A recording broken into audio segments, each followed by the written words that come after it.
आपने आपने कहा कि पाकिस्तान जिंदाबाद के नारे लगे थे और उसके तथ्यात्मक प्रमाण हैं, ऐसे व्यक्ति का नाम क्यों दिया ये भी दर्शक जानते हैं। गौरव गोगोई के ऊपर जिस तरह की खबरें सोशल मीडिया में ट्रेंड कर रहे हैं, उनकी पत्नी के लेकर आरोप है, ये बात सोशल मीडिया में ट्रेंड कर रही है इस घटना के साथ।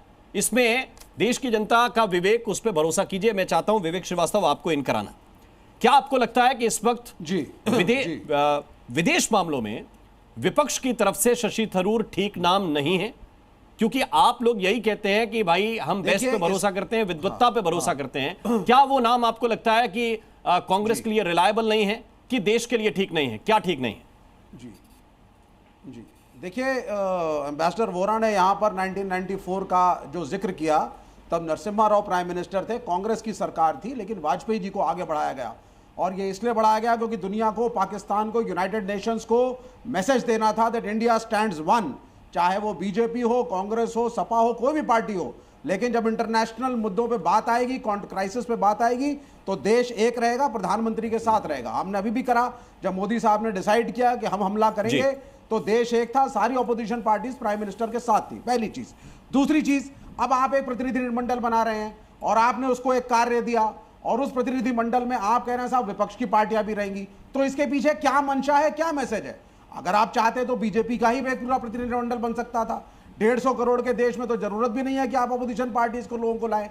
लेकिन यह प्रतिनिधि मंडल इसलिए बना कि हम ये मैसेज देंगे कि हम एक हैं, कांग्रेस के, इसके, उसके सभी दलों के लोग एक होंगे और जाकर के एकजुटता के साथ देश की बात करेंगे।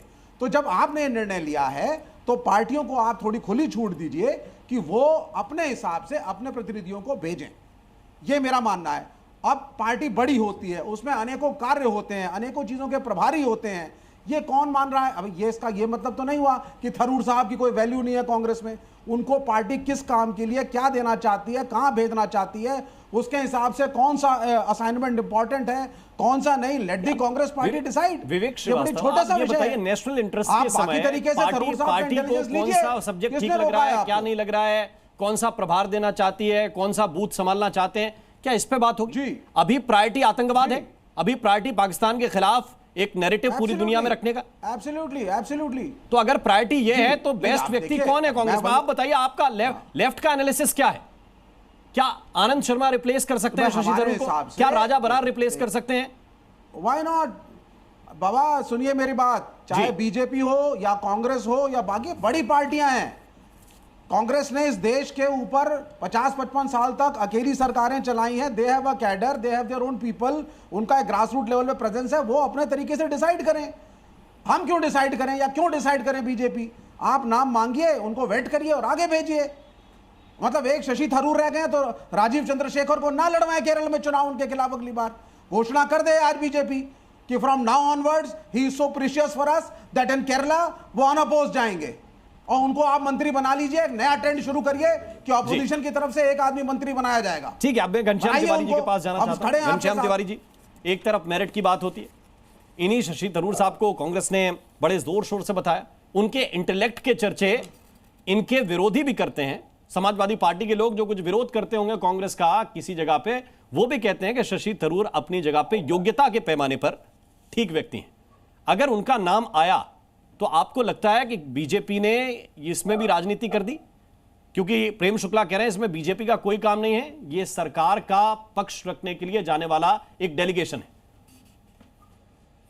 नमस्कार राम, आपको, दर्शकों को और को पैनलिस्ट को। 3 बातें महत्वपूर्ण हैं। पहली बात कि इस तरह का डेलीगेशन एक अच्छा कदम है। ये इसलिए अच्छा कदम है क्योंकि एक ऐसे युद्ध में जहां पर हम लगातार जीत रहे थे, उस युद्ध में जहां पे पाकिस्तान से आए हुए टेररिस्ट ने बहुत ही क्रूरता से 25 लोगों की हत्या की, 26 लोगों की हत्या की, उसमें एक नेपाल के नागरिक भी थे। उस युद्ध के बाद पूरा देश पाकिस्तान को एक आतंकवादी देश के रूप में देख रहा था।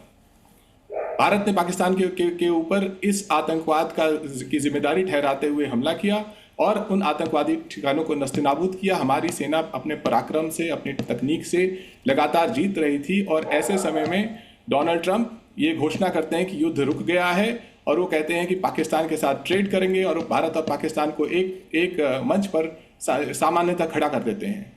तो ऐसे में भारत जिस साह के साथ युद्ध लड़ रहा था, जिस नैतिक बल के साथ युद्ध लड़ रहा था, उस नैतिक बल का प्रभाव दुनिया को बताना बहुत जरूरी है, पहली बात। दूसरी बात, जहां तक जो चयन है अलग अलग पार्लियामेंटेरियंस का, ये सरकार की सूझबूझ है कि वो किसका चयन करते हैं। ये कहना कि शशि थरूर योग्य नहीं है, ये गलत है, वो बेहद योग्य हैं। ये कहना कि उनके ऊपर भारतीय जनता पार्टी ने तरह तरह के देशद्रोह से लेकर के हर तरह के आरोप नहीं लगाए। आप गूगल कीजिए, 2014 से लेकर के 2019 तक उनके ऊपर भारतीय जनता पार्टी ने कितने तरह के गंदे गंदे आरोप लगाए, बेबुनियाद आरोप लगाए। प्रधानमंत्री जी ने उनके बारे में क्या कहा। तो ये आज भारतीय जनता पार्टी शशि थरूर जी को कंधे पे बिठा करके कह रही है, लेकिन भारतीय जनता पार्टी जो भी बात बोलती है उसकी पृष्ठभूमि में बहुत तरह के झूठ होते हैं, बहुत तरह के आरोप होते हैं। ये कहना कि नासिर हुसैन, जिनका पार्लियामेंट में अटेंडेंस 90% है, जो एक पूरे छात्र राजनीति से आए हैं, उनका 40 साल का राजनीतिक दौर कोई भी देख सकता है, साधारण गूगल करने पे देख सकता है। ये कहना कि वो भारत के अच्छे प्रतिनिधि नहीं है क्योंकि किसी ने कोई नारा लगाया जिसकी आज तक प्रामाणिकता सामने नहीं आई। ये कहना कि गौरव गोगोई, जो कि अक्सर कांग्रेस की तरफ से प्रमुख मुद्दों पर विपक्ष का पक्ष रखते की शुरुआत करते हैं, प्रधानमंत्री से सवाल करते हैं, अमित शाह जी से सवाल करते हैं, जिसके जवाब में अमित शाह कहते हैं, यहाँ पर आकर ये कहना कि केवल कोई कह रहा है कि उनकी पत्नी कोई है और उसके चलते वो देशद्रोही हो गए।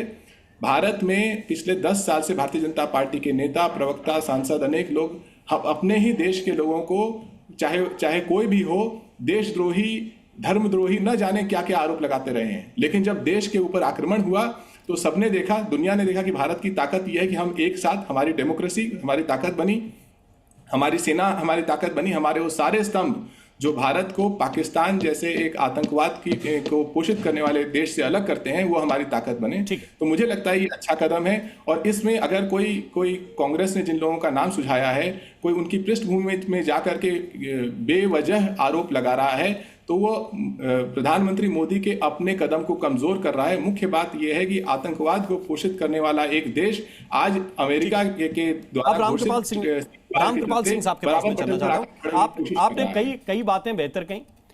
इस देश में प्रधानमंत्री के ऊपर चुनाव प्रचार में यह आरोप लगाया गया कि चौकीदार चोर है, नैरेटिव इसको बनाने की कोशिश की गई, लेकिन उन्हीं के झंडे तले पूरे देश के सांसद भी और नागरिक भी, जब कोई विदेश से बात होती है तो उन्हीं के नाम के नीचे खड़े होते हैं। इसी तरह यह भी सत्य है कि शशि थरूर के खिलाफ भी जब इलेक्शन कैंपेन बीजेपी ने लड़ा तो उनके खिलाफ भी तरह तरह के आरोप लगाए गए, लेकिन जब नेशनल इंटरेस्ट की बात है तो शशि थरूर से बेहतर वक्ता इस वक्त अंतर्राष्ट्रीय पटल पर बात रखने के लिए, ऐसा देश के लोगों को लगता है कि वो सबसे बेहतर एक विकल्प के तौर पर हो सकते हैं।